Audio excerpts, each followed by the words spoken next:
E finalmente chegou o dia dele, um dos meus queridinhos, O Lobo da Steppe, do Hermann Hesse. Ele foi escolhido para estrear uma nova playlist aqui do canal, Ganhadores de Nobel, então fica comigo porque eu tenho muita coisa para falar desse livro. Eu sou o Jonatas e esse é o canal Leitores.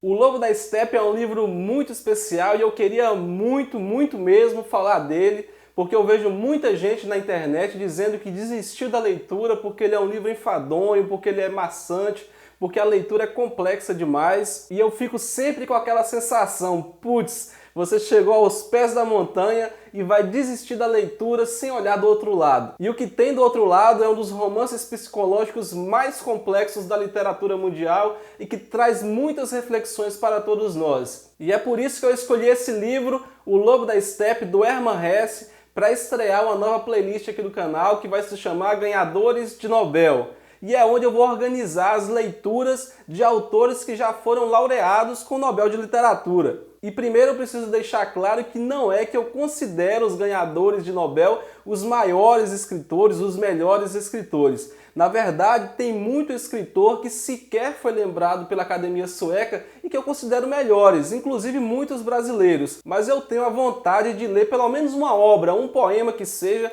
de cada ganhador. E se você quiser acompanhar essa saga, inscreva-se no canal e me acompanhe nos próximos vídeos. Enfim, essa edição que eu tenho aqui do Lobo da Steppe foi publicada pela editora Record, tem 238 páginas com tradução e prefácio do Ivo Barroso.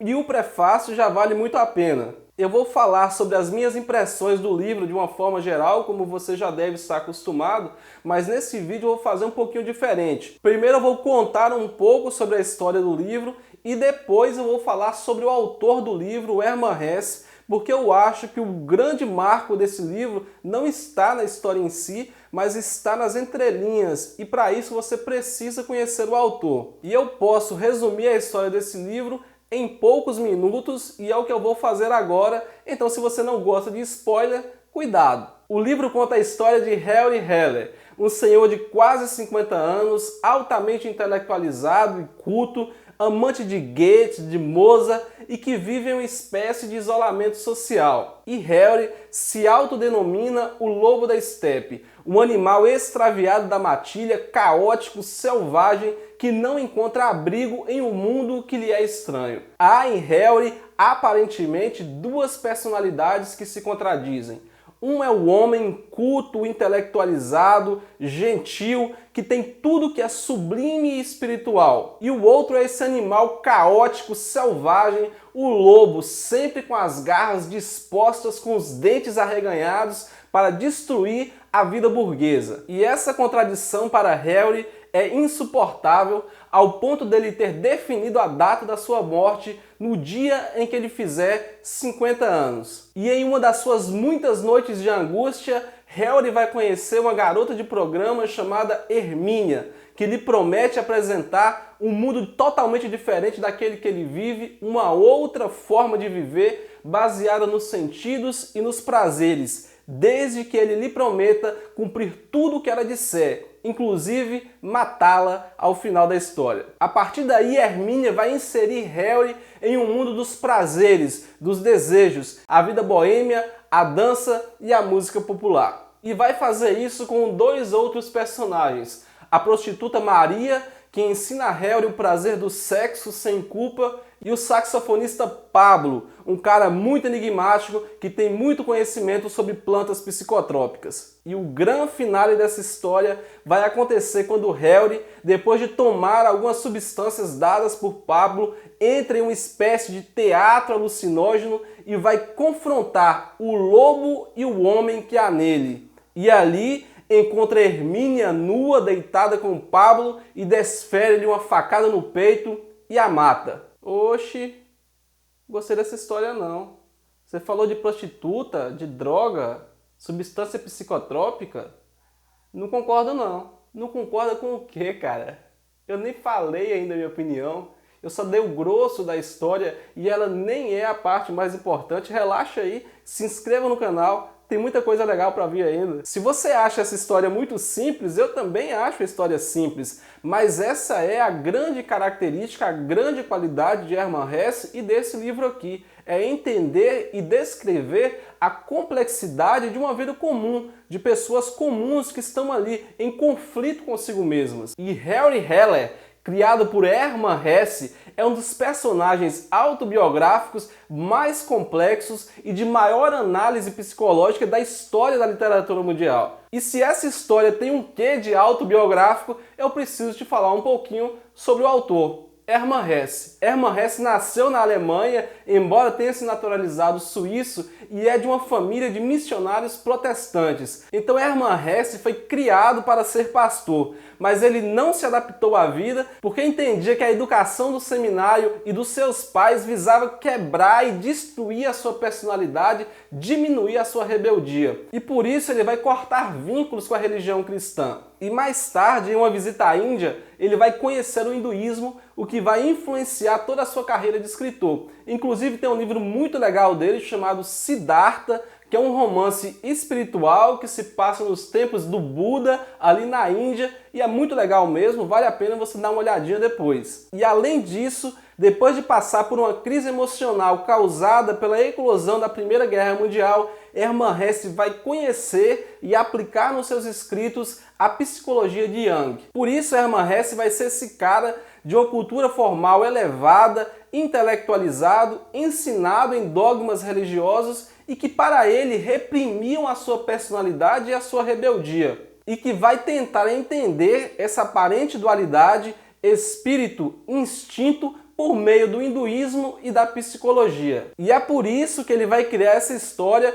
que tem como cerne o conflito entre o lobo instintivo, selvagem, natural e o homem espiritual e racional. E ele vai fazer isso por meio de vários olhares, mudando a forma da narrativa. O livro começa sendo narrado pelo sobrinho da locadora da pensionista de Harry, e ele faz isso por meio de um olhar horizontal, um terceiro, que descreve Harry como um cara gentil, um cara inteligente, mas que parece sempre ter algo por dizer, algo atrás da máscara. Depois o livro sai da terceira pessoa e quem narra é o próprio Harry Heller. E ele faz essa análise de dentro para fora, mostrando as suas angústias, mostrando esse conflito entre o homem e o lobo e como esse conflito o angustia. E em determinado momento, o livro volta à terceira pessoa, quando Harry encontra um panfleto denominado Tratado sobre o Lobo da Estepe,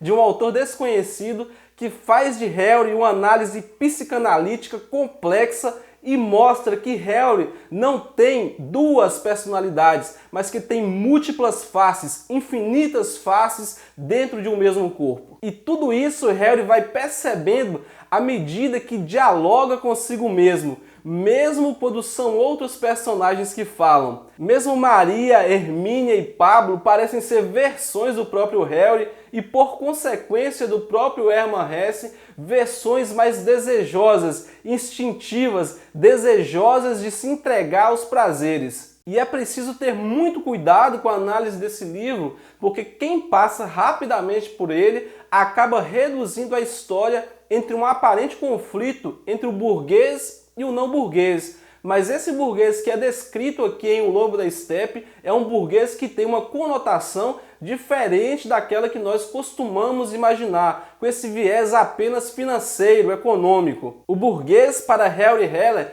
é um meio termo entre qualquer extremo da conduta humana. É um meio termo, por exemplo, entre o santo e o libertino. É aquele cara que não se entrega completamente aos prazeres da carne, mas que também não tem uma vida dedicada integralmente à santidade. É um cara que não desagrada completamente ninguém, que não se entrega completamente a nada e vive ali sempre em temperaturas agradáveis. É o burguês completo, sempre um padrão de vida muito certinho, muito organizadinho. E para Harry Heller, o burguês não subsiste por si mesmo. Ele subsiste porque existem pessoas que se entregam aos extremos, o que ele chama de outsiders. E é por isso que o lobo que há em Harry odeia o burguês e está sempre ali à espreita, de dentes e garras arreganhadas para destruir, para destroçar o mundo burguês. Mas o homem que há em Helry está sempre ali desejoso de habitar aqueles espaços organizadinhos, com aparência de limpeza,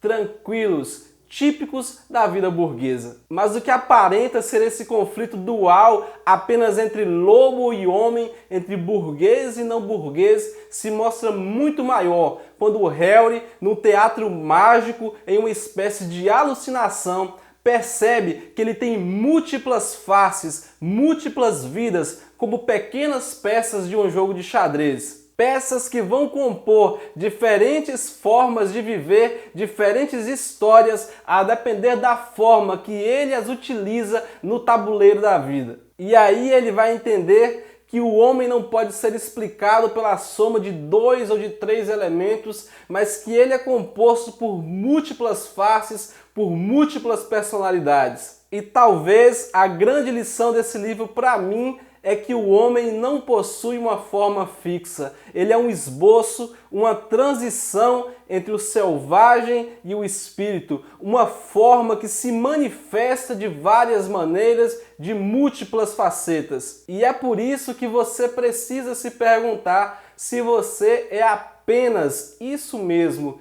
esse estereótipo que você e as outras pessoas construíram. A resposta para essa pergunta talvez seja aquilo que você precisa, a força que você precisa para mudar a forma que você vive atualmente. Entender completamente o Lobo da Estepe e Hermann Hesse, o autor desse livro aqui, é uma tarefa impossível. O próprio Hermann Hesse, em uma nota, disse que ele não tinha a pretensão que seus leitores o entendessem completamente, mas queria que cada leitor encontrasse aquilo que lhe ferisse a corda mais íntima, aquilo que lhe fosse de utilidade, porque para ele esse livro, ainda que fale de desespero, não conduz à morte, mas conduz à redenção, à reconstrução. E foi isso que eu também percebi no livro. Essas, é claro, são apenas as minhas impressões, e eu gostaria muito de saber quais foram as suas, começando por dizer se você concorda ou se não concorda com o que eu disse, o que você pode deixar